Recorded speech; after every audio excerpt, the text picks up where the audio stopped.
What is up, guys? So I am going to start doing videos on just helping you guys with different addictions, if I can at all make a difference, because yesterday just felt right doing those type of videos. I am going to touch today upon how I'm getting over my nicotine withdrawal, and hopefully, even if it's not completely news to you, it can help. So I have written down a couple things that have really helped me, and I'm just going to read off. If I look to the left, that's what I'm looking at.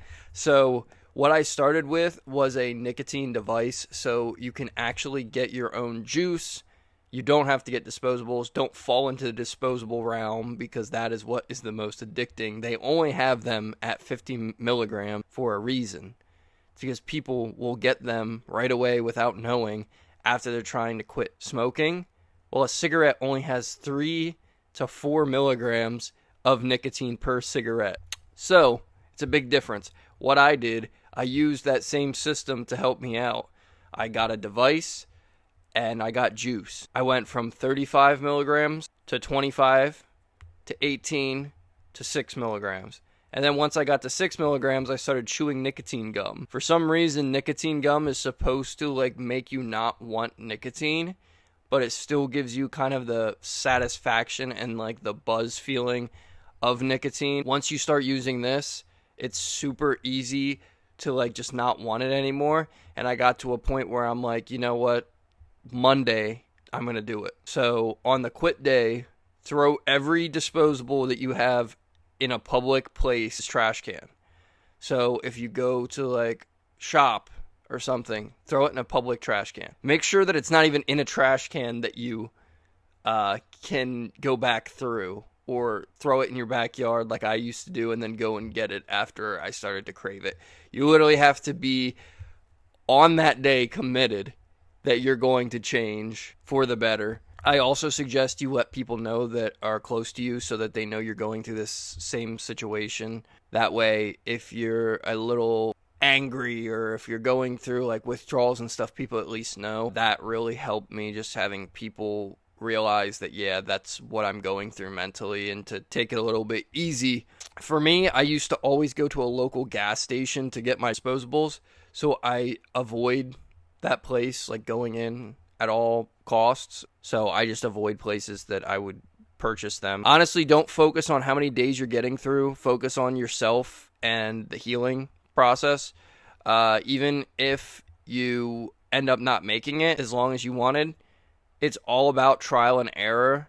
I used to have this thing in my mind where I'm like, okay, well, this past month I caved in once, but then I'm back on track again.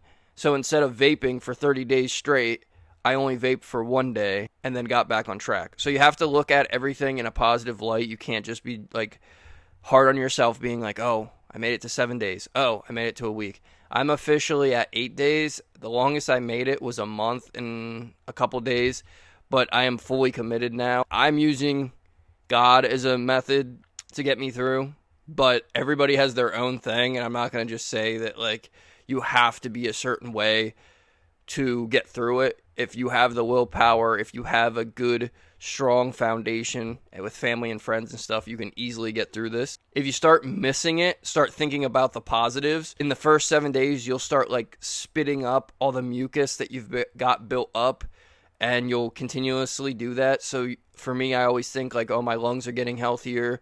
I'm not coughing now. I can actually breathe. I'm not snoring at night. I don't get cold symptoms. I have a lot less anxiety. At first, you might experience a little bit more anxiety, a little bit more depression, as your receptors are dying off, the ones made with the nicotine, with the dopamine. Dopamine receptors will start to go back to normal within the next month, and you will notice that you're going back to your old self. Keep in mind what you were like before you were addicted and carrying nicotine devices with you everywhere, and that will be a complete motivation for you, because I remembered how much happier I was without it. I was extremely motivated, extremely happy, but then I got controlled by nicotine, and I was basically just tired all the time, and it started affecting my thyroid, actually. For me, in the long run, I just think of all the positives, and that is what keeps me on the right direction. Your first 3 days are probably going to be the hardest.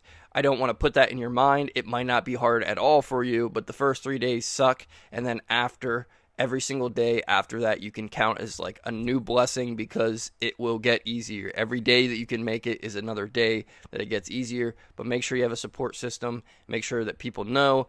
And hopefully you can take all these steps into effect to actually get you to the end result.